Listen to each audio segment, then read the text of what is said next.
Monsieur Ruffnart, vous êtes président de Genève Clinique. La nouvelle planification hospitalière va-t-elle conduire à une baisse des coûts des soins? Donc l'augmentation des coûts globaux ne va pas s'arrêter, va continuer bien sûr à augmenter, les coûts de la santé vont continuer à monter, et ça essentiellement lié à l'espérance de vie qui augmente, des besoins sanitaires qui augmentent. En revanche, l'économicité des prestations peut être améliorée par l'intermédiaire d'augmentation des volumes et de l'augmentation des pôles de compétences dans les cliniques privées et dans les hôpitaux publics d'ailleurs. Et je pense que le seul moyen d'arrêter ou de maîtriser, de mieux maîtriser les coûts de la santé, c'est l'amélioration et l'augmentation de la qualité développée dans nos hôpitaux privés.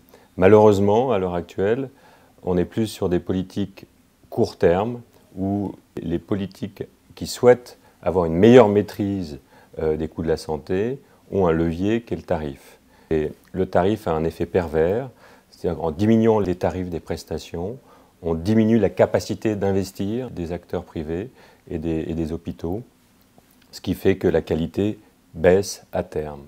Donc l'enjeu, c'est de développer des centres de compétences qualitatifs avec des moyens modernes et ainsi de diminuer ou de mieux maîtriser les coûts de la santé. Comment expliquer qu'un assuré de base coûte moins cher à la collectivité quand il se fait soigner dans le privé? Alors il y a une différenciation des coûts dans les structures publiques et des structures privées. Les hôpitaux publics ont des structures de coûts différentes et ont des missions aussi différentes, ce qui fait qu'elles développent certains secteurs qui sont quelquefois largement déficitaires. Quand on parle de transplantation cardiaque, qui sont développées dans les hôpitaux publics, évidemment les coûts liés à ces prises en charge sont bien plus importantes, ce qui fait qu'il y a une charge plus large. Mais surtout, il y a une efficience qui est historique dans les cliniques privées, un équilibre financier qui était essentiel à la survie et au bon fonctionnement des cliniques privées, qui est culturel et qui n'est pas forcément présente dans les hôpitaux publics ou qui a été développé que récemment dans les hôpitaux publics. On a entendu parler des plans Victoria, des plans d'économie dans les hôpitaux publics. C'est quelque chose d'assez récent. Donc les structures de coûts sont différentes et la culture d'efficience est aussi différente dans les hôpitaux publics et dans les hôpitaux privés.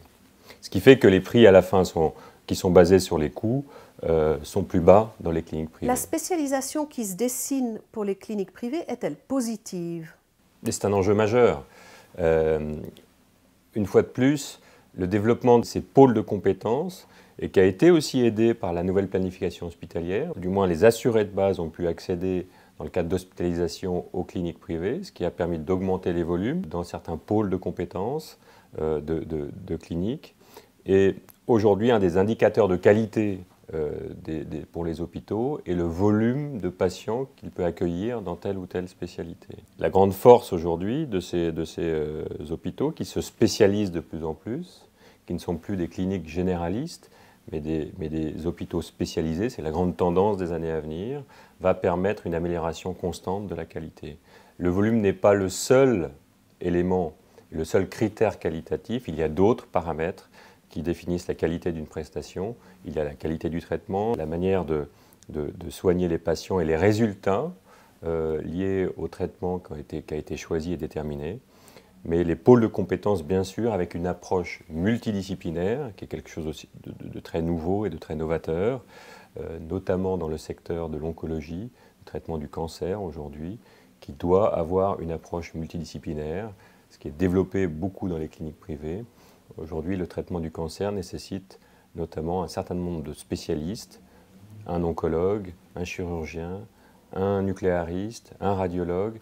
Tous ces spécialistes doivent communiquer et doivent choisir ensemble, sur un même site, autour du patient, le meilleur traitement. Et ces approches de spécialisation, de centre de compétences, offrent cette possibilité-là aux patients d'accéder à ces prises en charge qualitatives que nous offrons aujourd'hui.